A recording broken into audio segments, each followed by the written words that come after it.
இந்த வருட IPL season இன்று முதல் தொடங்கியிருக்கிறது. இந்த ஐபிஎல் சீசன் மீதுதான் ஐபிஎல் ரசிகர்கள் பலரும் ஆர்வத்தோடு இருந்தனர்.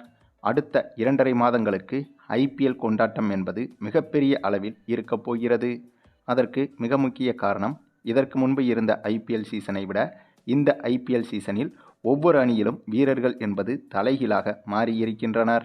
இதற்கு முன்பு எந்த அணியில் இருந்தார்களோ அதே அணிக்கு எதிராக இப்போது அந்தந்த வீரர்கள் விளையாட இருக்கிறார்கள். அதுவும் மற்ற அணிகளில் கேப்டனாகவும் முக்கிய வீரராகவும் இருந்த பல வீரர்கள் இந்த சீசனில் வேறு வேறு அணிகளுக்கு மாறியிருக்கின்றனர். உதாரணத்திற்கு நம்முடைய சிஎஸ்கே அணியும் ராஜஸ்தான் அணியையும் எடுத்துக்கொண்டால் கூட, சிஎஸ்கே அணியின் நம்பிக்கை தூணாக இருந்த ரவீந்திர ஜடேஜா ராஜஸ்தான் அணிக்காக விளையாட இருக்கிறார். அதேபோல ராஜஸ்தான் அணியின் மிக முக்கிய நட்சத்திர பேட்ஸ்மேனாக இருந்த சஞ்சு சாம்சனும் இப்போது சிஎஸ்கே அணியில் விளையாட இருக்கிறார். ஆகவே இது போன்ற பல மாற்றங்கள் இந்த சீசனில்தான் நடந்திருக்கிறது. மற்ற சீசனை விட இந்த ஐபிஎல் சீசன் என்பது இதனால் தான் பரபரப்புக்கு பஞ்சமில்லாமல் இருக்கப் போகிறது என்பதில் எந்த சந்தேகமும் கிடையாது. அதுவும் இன்று இந்த ஐபிஎல் சீசன் தொடங்கி இன்றைய முதல் போட்டியில் ஆர்சிபி அணியும் ஹைதராபாத் அணியும் மோதியிருந்தது. இந்த போட்டி ஆர்சிபி அணியின் ஹோம் கிரவுண்டான பெங்களூரு சின்னசாமி ஸ்டேடியத்தில் தொடங்கியது.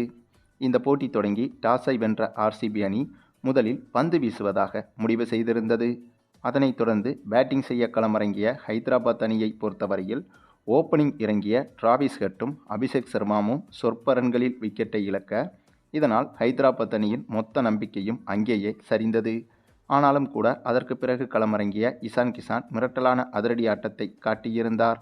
அதுவும் இந்த முறை ஹைதராபாத் அணிக்கு இசான் கிசான் தான் கேப்டனாகவும் விளையாடுகிறார். இதற்கு முன்பு ஹைதராபாத் அணிக்கு பேட் கமின்ஸ் தான் கேப்டனாக இருந்தார்.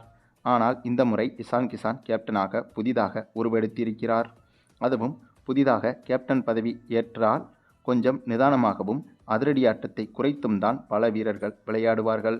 ஆனால் இசான் கிசானை பொறுத்தவரையில் இந்த போட்டியில் 5 சிக்சர்கள் 8 பவுண்டரிகள் என விளாசி மொத்தமாக வெறும் 38 பந்தில் 80 ரன்கள் வரை குவித்துவிட்டார். இவரை தொடர்ந்து அடுத்ததாக களமிறங்கிய ஹென்ரிச் கிளாசன் என்பவரும் இவரும் அதிரடியாக விளையாடி 31 ரன்கள் வரை எடுத்து கொடுக்க, இவருக்கு பிறகு கடைசியாக களமிறங்கிய அங்கித் வர்மா என்ற புது வீரர், இவரும் கொடூரமான அதிரடியை வெளிப்படுத்தி 4 சிக்சர்கள் 3 பவுண்டரிகள் என விளாசி வெறும் 18 பந்தில் 43 ரன்கள் எடுத்து சாதனை படைத்திருந்தார். ஆக இந்த போட்டியில் இசான் கிசான், ஹென்ரிச் கிளாசன், அங்கித் வர்மா உள்ளிட்ட இந்த மூவரின் அதிரடியால் 20 ஓவர்கள் முடிவில் 9 விக்கெட் இழப்புக்கு 201 ரன்கள் வரை எடுத்திருந்தது ஹைதராபாத் அணி. இந்த ஒரு இலக்கு என்பது கடினமான இலக்காக பார்க்கப்பட்டாலும் இந்த மைதானத்தை பொறுத்தவரையில் இந்த இலக்கு எட்டக்கூடிய இலக்காகத்தான் பார்க்கப்படுகிறது. ஏனென்றால் இந்த மைதானம் பேட்டிங்கிற்கு சாதகமான மைதானமாகும். அதுவும் ஓரளவுக்கு சிறிய மைதானமாகும்.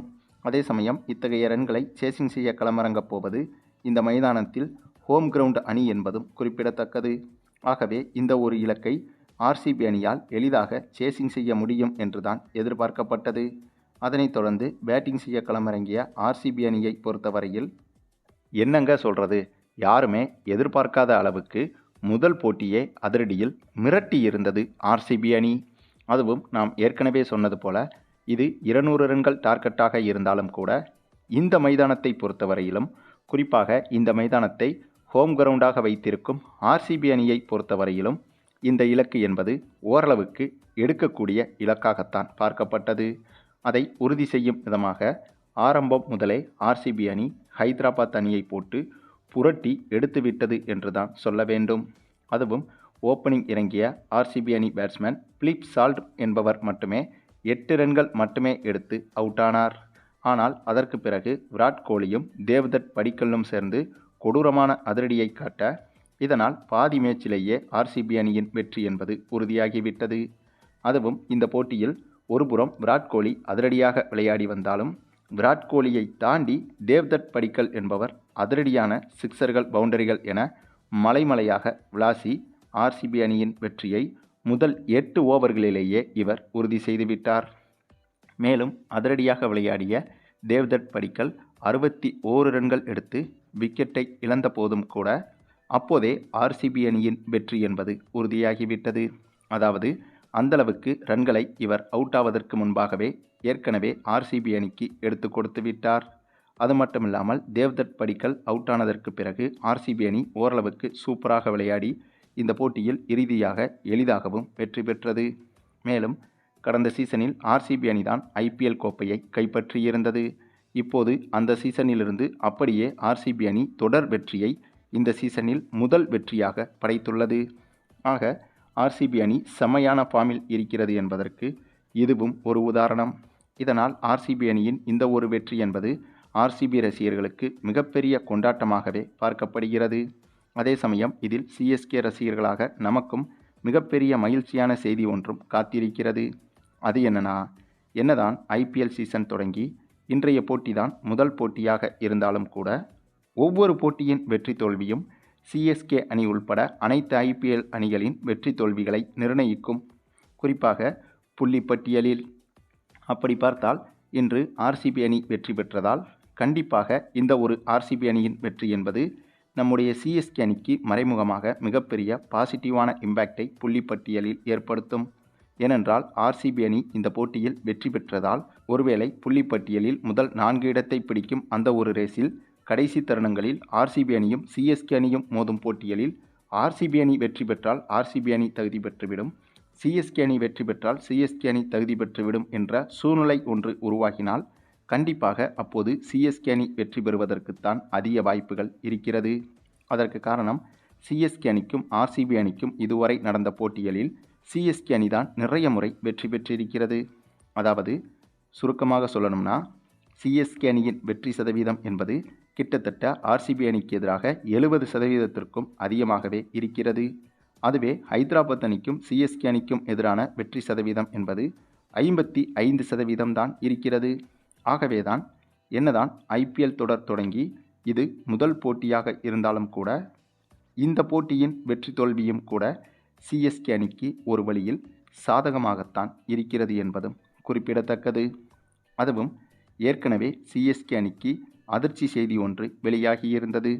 அது இந்த ஐபிஎல் சீசன் தொடங்கி முதல் 15 நாட்கள் வரையிலும் சிஎஸ்கே அணியில் தல தோனி விளையாட மாட்டார் என்ற அறிவிப்பு அதிகாரப்பூர்வமாக வந்துவிட்டது. தோனிக்கு உடல்நிலையில் ஏற்பட்ட சிறு காயத்தால் 15 நாட்களுக்கு பிறகுதான் இந்த சீசனில் சிஎஸ்கே அணிக்காக தோனி களமிறங்க இருக்கிறார். ஆகவே அப்படி இருக்கும்போது இன்றைய போட்டியில் ஆர்சிபி அணி வெற்றி பெற்றது என்பது சிஎஸ்கே அணிக்கு ஒரு வழியில் நல்ல விதமாகத்தான் பார்க்கப்படுகிறது. ஏனென்றால் தோனி இருந்தாலே இந்த முறை சிஎஸ்கே அணியின் அணுகுமுறை எப்படி இருக்கப் போகிறது என்பது கேள்விக்குறியாகத்தான் இருக்கிறது. இந்த சூழலில் தோனி வேறு முதல் 15 நாட்களில் சிஎஸ்கே அணிக்காக களமிறங்க மாட்டார். ஆகவே இப்படிப்பட்ட சூழ்நிலையில் சிஎஸ்கே அணிக்கு எதிராக பலமாக விளையாடும் அணிகள் ஆரம்ப காலத்தில் வெற்றி பெற்றால் அது கடைசி நேரத்தில் சிஎஸ்கே அணிக்குத்தான் பலமாக மாறும். ஆகவே அந்த வரிசையில் பார்த்தால் ஆர்சிபி அணியின் இந்த ஒரு வெற்றி என்பது சிஎஸ்கே அணிக்கு மிகப்பெரிய பலமாக இருக்கப் போகிறது என்பதும் குறிப்பிடத்தக்கது.